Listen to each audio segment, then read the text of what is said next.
atawa mun boga anak teh lantaran ieu kehidupan teh kurang pati mantap can mapan lahir deui ka dunya teh kubur besi ngabahayakeun ka harta susah nu mantak instruksi ti Gusti Allah wahai urang Arab cek Gusti Allah mak sampaikeun wala taqtulu auladakum min imlaq ulah rek ngabunuh anak kulantaran rempan sieun besi pakir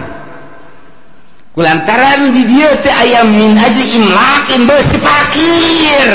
lain ngabunuh langsung dikubur bae kumaha kuari lamun digugurkeun besi pakir sarua bae membunuh ngaran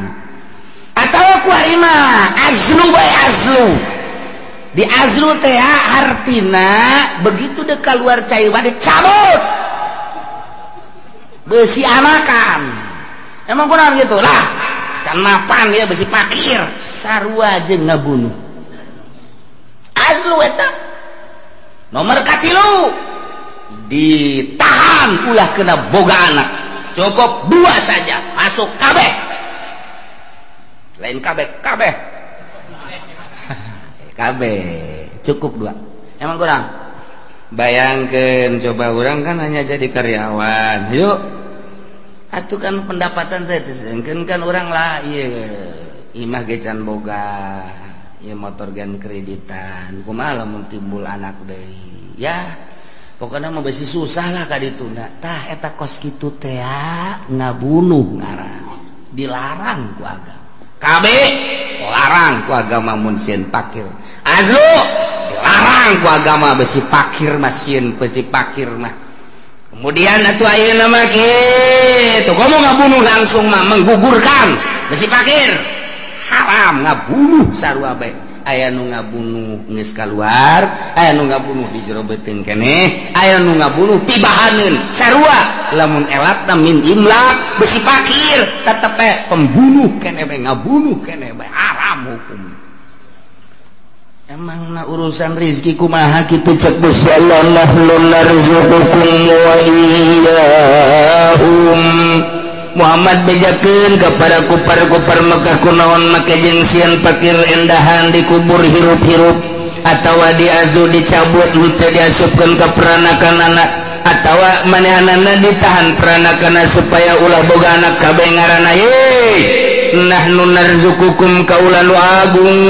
anu ngarizkian aranjeun kabeh wa iyahum jeung anak emang maneh kitu nu ngarizkian kaula nu ngarizkian kurang makan kurang percaya ka Gusti Allah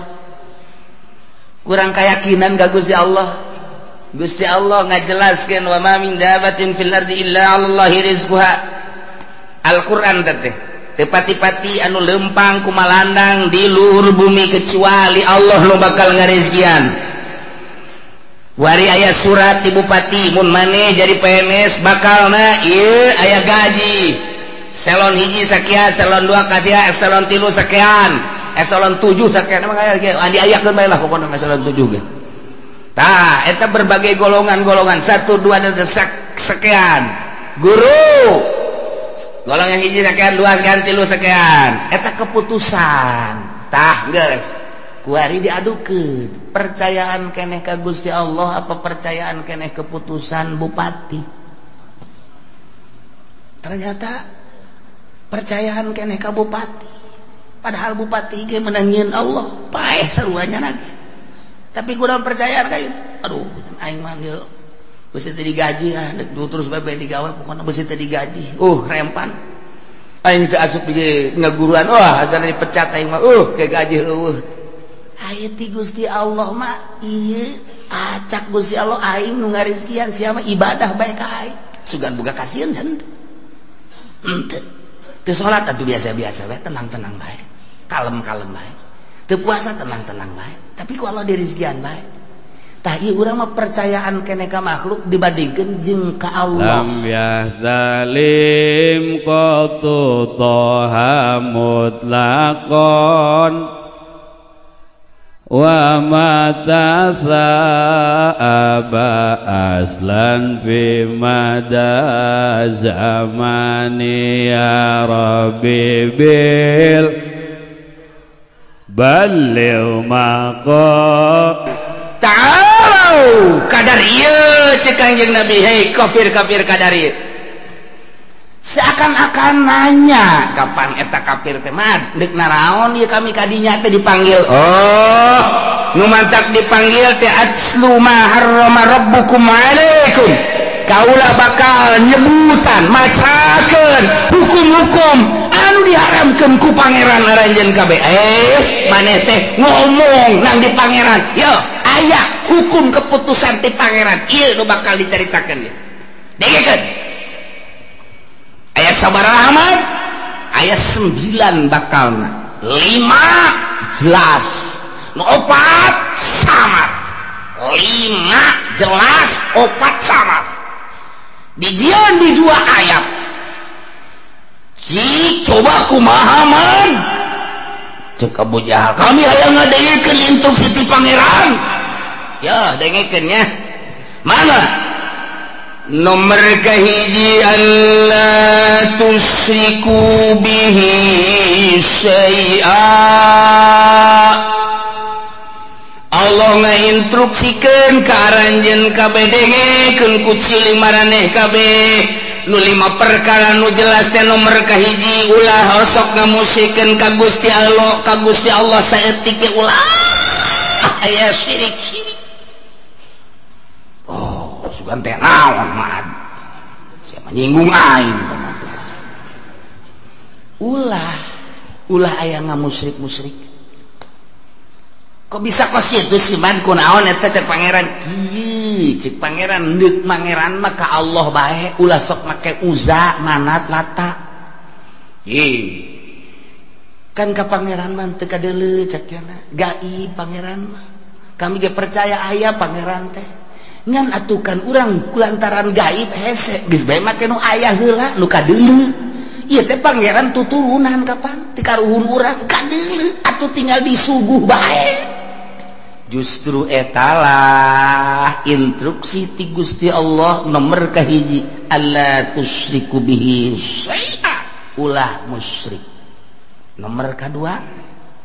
wa bil walidaini ihsana ay asinu bil walidaini ihsan nikmat nu panggedena iman ka Gusti Allah iman ka Kangjeng Rasulullah Muhammad sallallahu alaihi wasallam matak dijieun nomor hiji alla tusyriku bihi syai'a nomor kadua kanikmatan teh ayana urang diayakeunna urang hakikatna ku Gusti Allah tetapi melalui hikmah sabab menang indung bapak urang bayangkeun ku otak urang coba cek Kangjeng Nabi urang ti eueuh aya menang hikmah bapak urang totoker tengah peuting nandean indung paparahuannya beres ti kelebu sorry sih ya nu mana nu ti kelebu tah beres ngandung apan eta mah mawa maneh 8 bulan galibna bayangkeun ku eta naek kana puyeng naek kana ceuli tarorek naek kana irung naek kana bibir teu ngeunah dahar teu ngeunah nginum nu mantak nyana raba-raba mana nu ngeunah cak nyana neuleuh buah ngora cak nyana pasti ngeunah neuleuh cau ngora pasti cak nyana ngeunah neuleuh jambu ngora pasti cak nyana ngeunah neuleuh tai ngora pasti ngeunah masa nu ngora-ngora lah eta kan diicip-icip kunaon eta aya manehan kan di jero terus 3 bulan 4 bulan rada deres mulai rada ngeunah deui dahar deka mamada ge make diperhitungkeun moalah lantaran ieu keur hamil ieu keur ngandung pan eta di jero beuteung keneh geus deudeuh indung di kondangan ge itu ulah lah cek bapana emang kunaon gitu ulah iba jadi deket ya ulah deket ge emang kunaon gitu besi kumaha meureun di jero anak lain emang kumaha teu bagus ka deuleuna kunaon gitu lantaran di deuleu dihareup sakumaha jelema anu melendam deuleu di tukang geus bagusna nu jelas pan lain kitu nu jelas lain kitu deudeuh ka anak besi kaganggu dek nginum ieu ulah lantaran besi mabok di jero dek ngadahar ieu ulah besi mabok di jero dek sare dek naon ge masih diperhitungkeun di jero beuteung kene geus diperhitungkeun ku indungna masyaallah mulai ku ari ge 9 bulan geus siap-siap dek ngalahirkeun antara dua pae hirup jihad jana ya Allah ya Rabbi embung disesar lantaran aya lawang nu khusus nu mantak embung disesar lainna naon mahal 12 juta sedangkeun ieu kan kemampuanna ngan saukur 1 juta 2 juta dipaksa ku dokter kudu disesar bae zalim dokter nu mesti ulah disesar mah haram disesar sebab nyesar mah ngarusak alamun geus mesti terakhir kakarak masalah lawangna teu bisa teu mampu ngaluarkeun lantaran ieu adalah melebihi kapasitas sebab waktu asup nama leutik kulaun keluar jadi gede nah iya melebihi kapasitas tapi kakawasan Allah ya keluar bae keluar bae nu asup mimiti leutik keluar gede masalah masalah tapi kok jadi pikiran ulah urusan kakawasan Allah apa warinya ngabeten ngahejeun borosot alhamdulillah anak aya langsung kunyana dipandian kumaha dukun dan semadi susuan teu meunang aya nyamuk teu meunang aya naon digebegan kunyana kaganggu sare indung pikir ku otak coba aduh langsung nyusu menang sababaraha peuting mah 2 nu nyusuna seuris ya mah heran aing mah nu hiji orok nu kumisan tah mah Pak eta masyaallah nu pamalingan si euneun teh ya cek pamalingan budak eta mah nu nyusu kumisan orok na bae kumisan komo bapana budak bayangkeun indung masyaallah terus beki gede beki dedeuh beki nyaah beki gede kuari terus bae diisangan dipandian waduh eta indung ya Allah ya Rabb bapana neangan ka pabrik neangan ka pasar jang meuli susu jang meuli ambet jang meuli naon indungna ngurusan di imah bayangkeun indung bapak emang kumaha gitu ya Allah ya Rabbi nah kuari geus mulai leng-oleng kokorondangan dan lain sebagainya tetep bae mana sing ade budak besi kahau sing ade eta kan ku deudeuh-deudeuhna ka anak sing ade konsian emang kunaon ditu di tukang empang pan kayak ngajebur ka empang deui kajenting bapana ka empang asa ulah budak tolol teh indungna deui ngomong emang kunaon gitu bongan nah pasti aya nanaon ye pasti aya nanaon ye sekali dia coba ngomong dah budak mah ulah ka empang ai bapana kajeun kana jebur nah emang kunaon gitu tilok balik berarti nyandung ya bebeja keur nyandung di mana aya palalaki bebeja nyandung atuh meureun mun bebeja teu diizinan sih di mana aya ginian ngomongna atuh lah kos ditu nu tenang atuh mungkin ngomong sukus itu bang tenang lo budak hese ngomong nyandung mah teka harti gitu kurang beneran aduh lamun hayang nyaho jati diri urang nyandung coba ge hayang nyaho jati diri urang nu asli nyandung beres nyandung mulai guys tuh dulu setan datang nyaho aslina urang setan berarti ya. Padahal eta kiai tetap ku pamajikan di setan-setan tuh setan datang tuh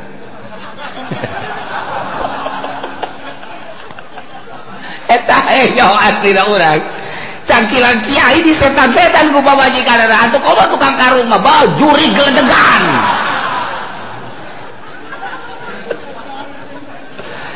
Aduh, geus teu kuat pokona kudu jandung bagus. Di setan-setan di juri-juri kurang asli na urang kanyahoan ku ari. Oh, berarti aing setan.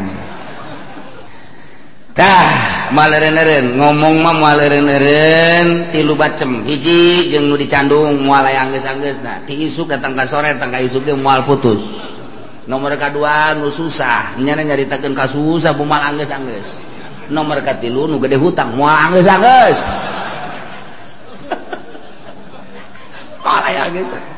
Angges paeh beta geus. Nah, hiji Allah tusyriku bi syai'a.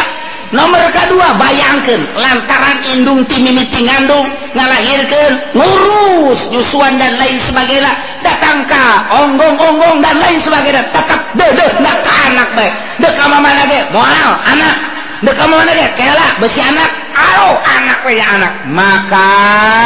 instruksi ti Gusti Allah wa bil walidaini ihsan. Sing boga gawe hade anjeun teh ka indung bapa ihsan kalawan hade nu nyaat. Ulah nyentak ka indung mah, ulah marah ka indung bapa lantaran nyana nu jadi sebab ayana urang ngemantak ridho Allah fi ridho walidain. Ridho Allah terletak pada ridho indung bapa. Indung bapa ridho, Allah ridho. Indung bapa ridho, Allah moal ridho. Ridho Allah fi ridho walidain. Masya Allah. 2. Nomor ketilu wala taqtulu auladakum min imlaq. Kalakuan nomor kahiji baheula ku parmekah teh musyrik nu mantak cek Gusti Allah alla tusyriku bihi syai'a. Nomor kedua ka indung bapa teh sogol urang Arab mah nu mantak diinstruksikeun ku Gusti Allah wa bil walidaini ihsana. Nomor katilu kalakuan urang Arab teh mun boga anak awewe teh asahina sangkilang kukumaha ge tetep bae kunyana dibungkus sirup-irup dikubur.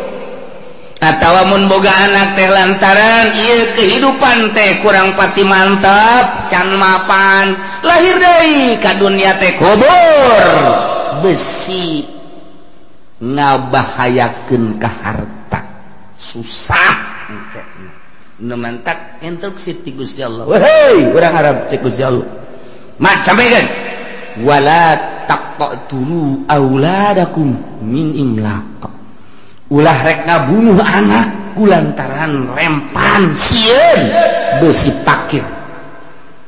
Kulantaran di dieu teh aya min aja imlakin besi pakir. Lain ngabunuh langsung dikubur bae. Kumaha kuari? Lamun digugurkeun besi pakir sarua bae. Membunuh ngaran. Atawa kuari mah azlu bae azlu. Di azlu teh artina begitu dek keluar caiwa dicabut besi anakan. Emang kurang gitu lah can mapan dia besi pakir sarua jeung ngabunuh azlu eta. Nomor katilu ditahan ulah kena boga anak cukup 2 saja masuk kabeh lain kabeh cukup 2. Emang kurang? Bayangkan coba orang kan hanya jadi karyawan. Yuk, atuh kan pendapatan saya kan orang lah iya imah gecan boga iya motor gen kreditan kumaha lamun timbul anak deui ya pokoknya mau besi susah lah ka ditunda tah eta kos kitu teh ngabunuh ngaran dilarang ku agama kabeh larang ku agama mun sieun pakir azlu dilarang ku agama besi pakir mah sieun besi pakir mah. Kemudian atuh ayeuna mah kitu komo ngabunuh langsung mah menggugurkan besi pakir haram ngabunuh sarua bae. Aya nu ngabunuh geus kaluar, aya nu ngabunuh di jero beuteung keneh, aya nu ngabunuh tibahaneun sarua lamun elatna min imlak besi pakir tetep pembunuh keneh bae ngabunuh keneh bae haram hukum. Emang na urusan rezeki kumaha kitu cek Gusti Allah nahnu narzuqukum wa iyyahum Muhammad bejakeun kepada kupar-kupar Mekah kunaon make jeung sieun pakir endahan dikubur hirup-hirup atawa diazdu dicabut teu diasupkeun ka peranakanana atawa manehanana ditahan peranakana supaya ulah boga anak kabeh ngaranna nahnu narzukukum kaula nu agung anu ngarizkian aranjeun kabeh wa iyahum jeung anak emang maneh kitu nu ngarizkian kaula nu ngarizkian urang makan kurang percaya ka Gusti Allah kurang keyakinan ka Gusti Allah Gusti Allah ngajelaskeun wa ma min dabatin fil ardi illa 'alallahi rizquha Al-Qur'an teh tepati-pati anu lempang kumalandang di luhur bumi kecuali Allah nu bakal ngarizkian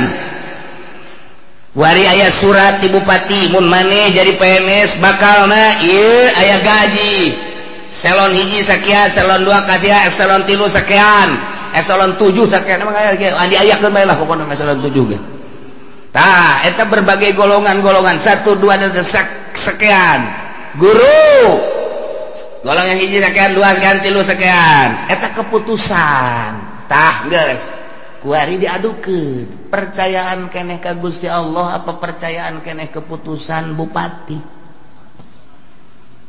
ternyata percayaan keneh ka bupati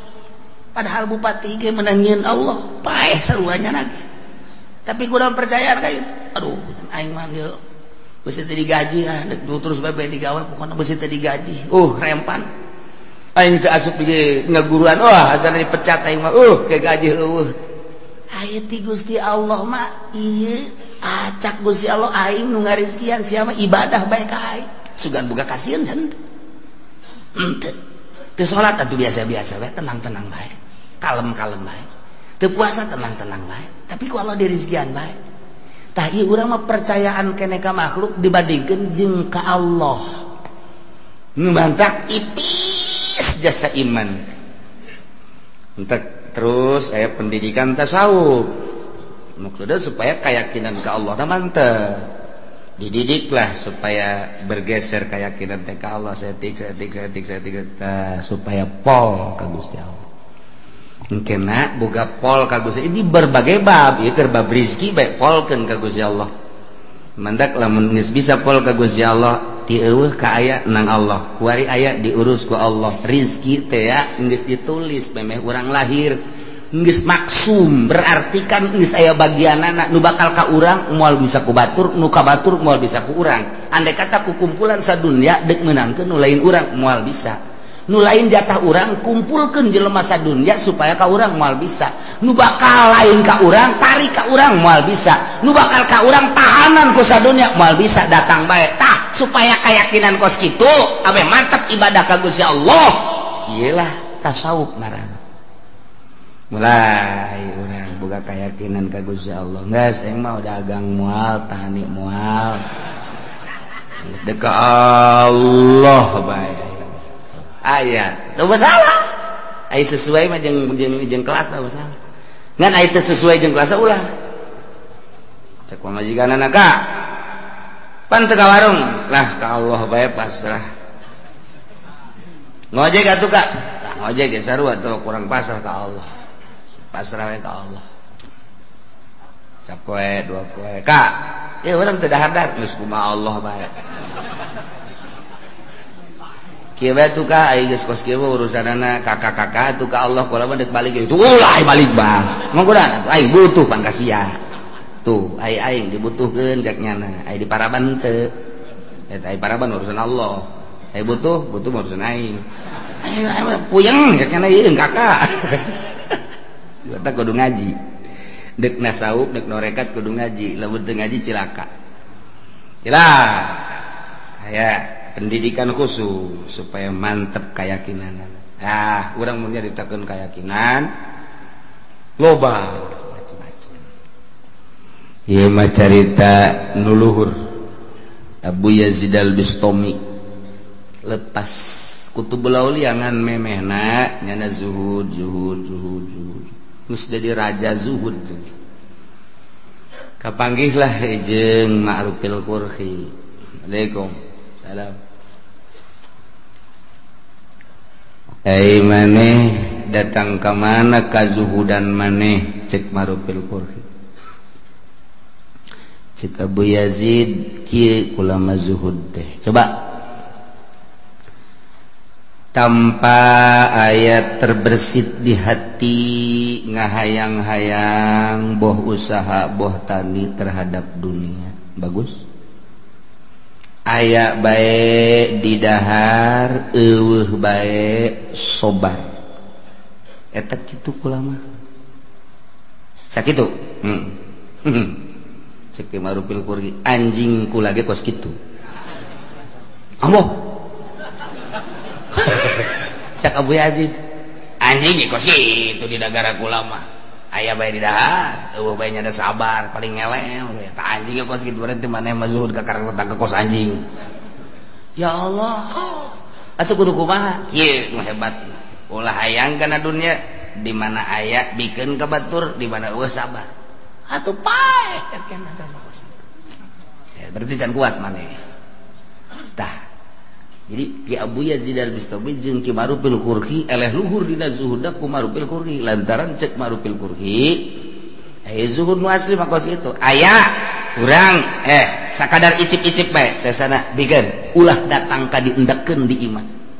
eueuh sabar deuk sabaraha poe bae paeh geus bagian ti Gusti Allah kuat teu maneh kitu lamun mah teu kuat cara tadi aya di dahar eueuh sabar aya mah di dahar sakayang eta mah anjing ambo cek Abu Yazid al-Bistami wah taat kula ka anjeun ngaguru nu mantep tak kurang lamun ka Baghdad aya kuburan Abu Yazid al-Bistami Marupil Qurhi mah misah Junaidil Babadi Sisri Sikti ngahiji gitunya Abu Bakar Shibli misah ka Baghdad jadi kabayang kuburan-kuburan kutubul aulia Masya Allah aya deui jelema ibadah ka Gusti Allah lepas tina segala dunia sapoe di gunung bae dua poe tilu poe geus mulai rada kaluar kesang tis opat poe geus leuleus geus kicep lima poe geus rada ngalungsar ngadoa Gusti pancena jak Gusti mun yakin bakal dirizkian pancan aya nu mawakeun keneh bae cak Gusti Allah ta eta siapa ibadah zuhud yang aya nu mawakeun tolol ulah piceun eta piceun teu geus aya nu mawakeun mulai ka 7 poe geus leuleus jasa ngadoa deui Gusti abdi mah teu yang dibawakeun ku malu kaengge dibere langsung bae ku Gusti cek ya mun sangu-sangu mun roti-roti langsung di Gusti ulah make makhluk enggak saya kadalapan teh can aya keneh pandang telat amat cek kaburu pae hasan aya Gusti ka 9 poe ngadoa bari ngedeng Gusti iya ka makhluk mah dengan ka Gusti mah pandang nyantel terus ieu mah geus teu daya teu upaya ieu mah abdi mah ieu asana sapoe ieu ku Gusti teu dikiriman abdi mah paeh tapi kumaha Gusti bae endahan kieu ilhamna ti Gusti tek rizki maneh poe ieu aya ngan maneh kudu ka kota leupangna geus teu kuat deuleu ku maneh kaluhur di deuleu tuh geus dibukakeun kasap berarti di deuleu di Lauhil Mahfuz bener rizkina aya di kota bakal nu mere ngan nyana kudu ka kota lain ti kamari ada aya keneh tanah enggak cek itu kuatnya saya kulantaran tulisan ada di kota ya nyana ngorandang ka kota ngorandang ka kota datang oge ka kota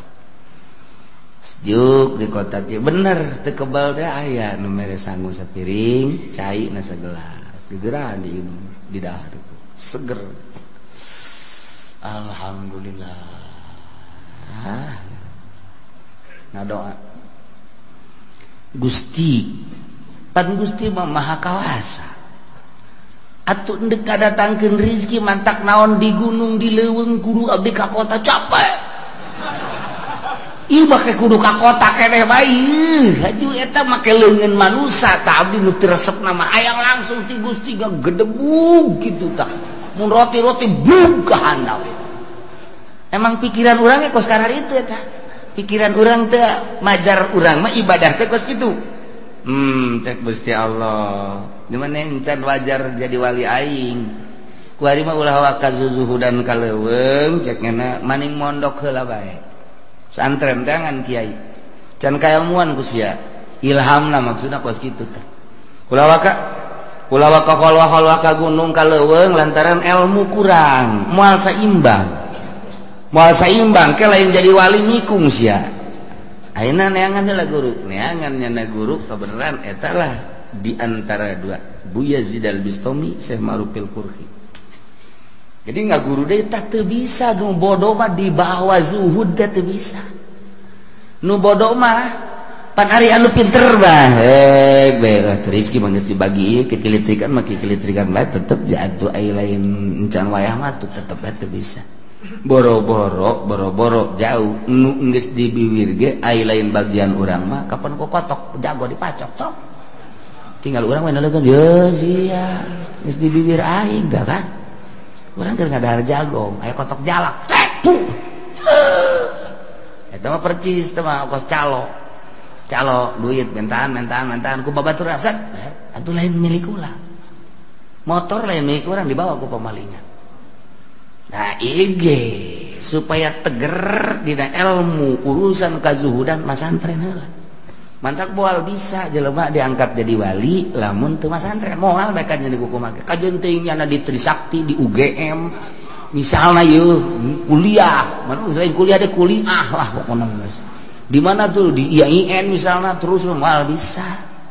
lain jurusan kawalian tambah hanya ilmiah jang praktek lah kudu di pondok pesantren jurusan ilmu kawalian sakola tetap kudu mondok ya bisa. Ya naga guru kaditu kaki Ma'rufil Qurhi barang datang cek Syekh Ma'rufil Qurhi ahli zuhud bantak datang ka dia. Aduh aing naon encen ge ngaguru geus disebut bantak aing. Sia di leuweungnya hampir paehnya sia. Ngadoana teu beres. Bisa kanyawan abdi ngadoa teu beres. Allah bebeja ka aing. Amoh. Sakieu luhur abad sih parah urusan ada jeung Gusti Allah. Amoh. Murigak bulunya lagi. Murigak bulu. Tapi tetep can percaya. Dan percaya cakena. Mainnya Allah ngobrol jeung nyana. Orang lah menyeritakan kawalian teh kos gitu. Jadi kadang-kadang hayang seuri, kadang-kadang oh ya eta pendidikan apa gitu. Can percaya. Coba aing deuk mempercayakeun aku supaya aing yakin. Ternyata di luar gegerentesan eta kos gitu tah. Oh, cek sama dogeun teu percaya ka aing. Murid. Berangkat. Ayo. Dek ka mana? Ngayakinkeun, sia teu yakin ka aing kan? Pan kanyahoan. Wah, beuki sieun bae. Ayo. Dek ka mana? Ayo tuturkeun. Sok loba omong ulah mata tanya. Ayo aing boga babaturan. Oh, datang ka ieu mah babaturan. Wow, sono. Biasa adu tangkep lah. Atuh. Kedatangan ku Ki Ma'rufil Qurhi pohar jasa cari terus dibagiakeun cai kopi dan lain sebagainya ke ulah ka mana dahar akhirnya bener sate dahar lah ti luar nu boga imah Syekh Ma'rufil Qurhi jeung murid anyar zuhud bantat teh dah cek Syekh Ma'rufil Qurhi dah ka muridna kan lamun can aya izin ti guru moal dah begitu Syekh Ma'rufil Qurhi ngadahar sate hiji ngahanem lagi didelekeun ku duaan pan teu didaharnya ngan hiji doang dikuyah-kunyah aku sama rupil kun endah di kalau aku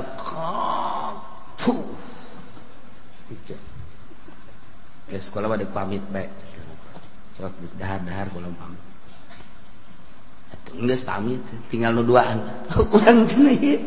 ngadahar sate sakilobana itu teu ngadahar urang ngadahar dilojokeun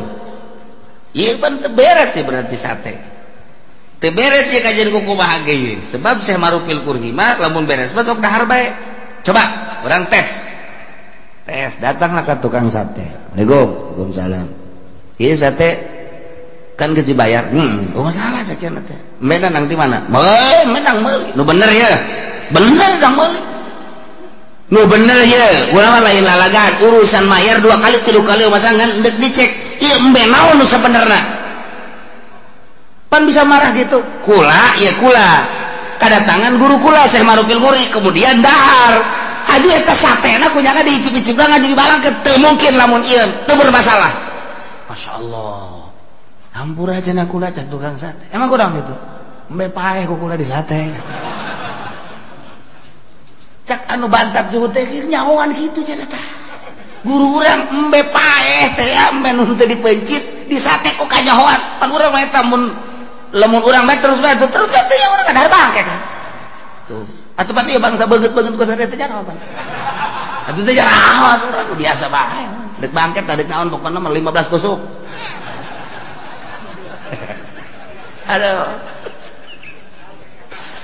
aduh atuh mamang teh kudu kitu ka tukang sate teh hampura geus pokona jadi kulah yang gede untung aya embe paeh anyar kanyahoan lah geus bisa teh bae guguran datang ka Syekh Marufil Waalaikumsalam dek nyaritakeun embe paehnya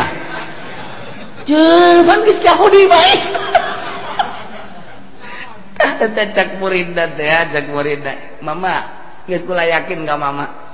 yakin jasa geus kula bakal ngaguru jasa dek ngaguru lantaran geus yakin jasa ngan ieu bae eta nu ngabejaan sa Allah maksudna nu ngabejaan Allah teh kumaha aya atuh atuh mah aing mah ngobrol terus sing Allah yang cenah aing kos itulah kutubul aulia lu bantang geus hese jaritakeun ada nyana komunikasi terus bae jeung Allah mun nginum sangat dibejaan ku Allah dahar dibejaan ku Allah antara halal jeung haram menang ti mana dan lain sebagainya mentak sok aya ngahuleng bedek dahar ge kieu bae engke beusi di lembur urang aya ngahuleng kieu tah bawa ka grogol eta edan anyar eta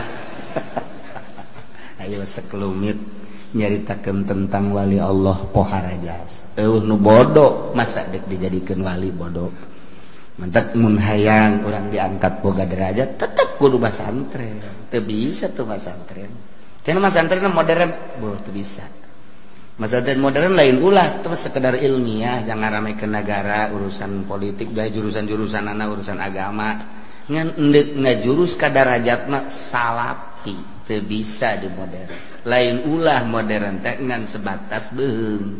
naon bedana jeung SMA jeung SMA jeung asad dan bedana sarua tah mah ngan beda ngaran dong sanawiyah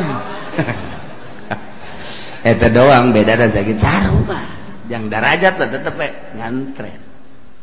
ieu beusi sing hade di lembur-lembur urang aya anu nurun-nurunkeun ilmu-ilmu kawalian tanya masantrenna di mana heula sabaraha taun masantrenna sebab moal diangkat jadi wali lamun teu pinter moal anti jasa hiji alla tusyriku bihi syai'a dua wa bil walidaini ihsana tilu wala taqtulu auladakum min imlaq yakinkan nahnu narzuqukum wa iyyakum opat wala taqrabul fawahisha ulah sok deketan bangsa fawahis kabair zina deket bae ulah komo zina nginayahan kana cacak deket ulah tu komo zinahna kitu keneh pemabokan kitu keneh perjudian mazhar minha wa ma baton tegasna nu lahir nu ebreh wa ma baton jeung nu samar ari karena Allah mah pasti bae sih pan aya nu kieu ye jelema teh anu kieu aya anu wani nonton orkes teata lamun eueuh sasaha lamun aya saha mampu aya do kos kitu aya nu wani aya saha saha wani bae waduh eta mah geus mempersiapkeun diri ka neraka eta mah jelas ieu mah dideuleuh nya kae anu eueuh teh we anu eueuh teh oh aya malih emang bener loba nu wau ih lamun aing nadi ditu mah di Pandeglang nu wau aing daek nonton orkes aya di dieu mah mun pan aing dikiki di ustad-ustad ku bantu deh iya usah aing teh kiai mah aku nonton orkes tapi lamun di Pandeglang aing nyumbang lagu guys pokokna mah ya Allah tak eta teh kos kitu neraka keneh sebab nyana berarti ninggalkeun maksiatna lain lillah karena manusia tuh gitu kan nonton TV teh aya di loba jelema embung mungus kieu bae haram giliran di kamar kieu bae seorang tenang sorangan bae di kamar blontek kiai tolol jadi ayo mazharo mah bener bisa dijaga wa ma batonna nu henteu gitu ari dun loba jelema mah mun ka HP ge haram ya haram eueuh jelema bae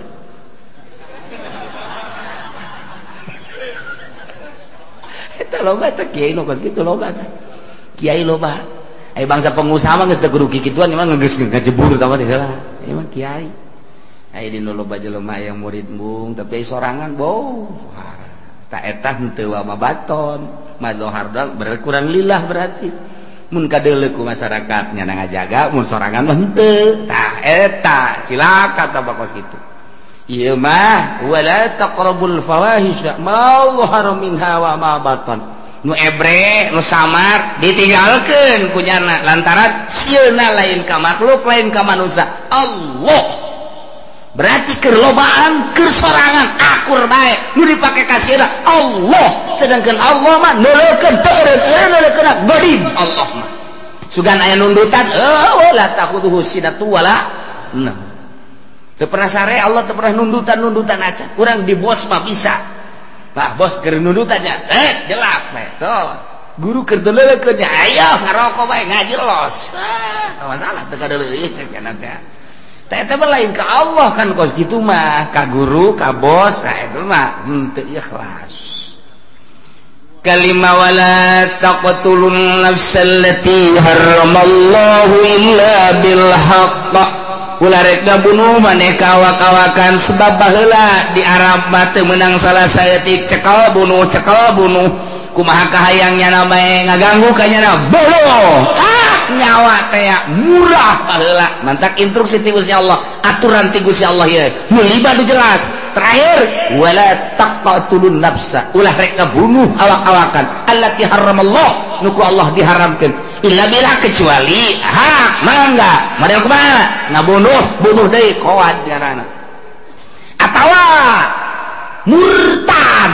nyana kafir ba'dal iman murtad bunuh mun di negara Islam ku ari nu murtad bunuh mana deui rajul muhson tak iya ya kudu diranjam jelema zina sabada muhson zina ba'dal muhson aya ge bunuh sarua bae masyaallah nyana nikah biasa halal kemudian sanggeusna merasakan nikmat nak ngarasakeun kitu ngaranna jima hasil halal wari zina jeung nu sejen tak eta teh wajib dirajam paehan eta mah hak masalah tah manukos kitu ya na inu limadzalikum wasaqum bihi la'allakum taqilun zalikum tayyinu lima tadi nu geus dicaritakeun wasaqum eta Allah marentah ka aranjeun kabeh la'allakum taqilun supaya aranjeun kabeh berpikir awas nu lima ieu alla tusiku bihi syai'a nomor kedua wabil walidaini ihsana nomor katilu wala taqtulu auladakum min imlaq nomor kaopat wala taqrabul fawahisha ma dhahara minha wa ma batan nomor kalima wala taqtulun nafsal lati haramallahu illa bil haqq nah ieulah nu kudu diperhatikeun bener-bener lantaran ieu nu keur kumalandang di Mekah saat eta nu dilaksanakeun ku kaum-kaum kufar la'allakum taqilun coba berpikir nu lima jelas nu opat ieu mah nu make perjalanan khofi mana wala taqrabu malal yatim wallahu a'lam.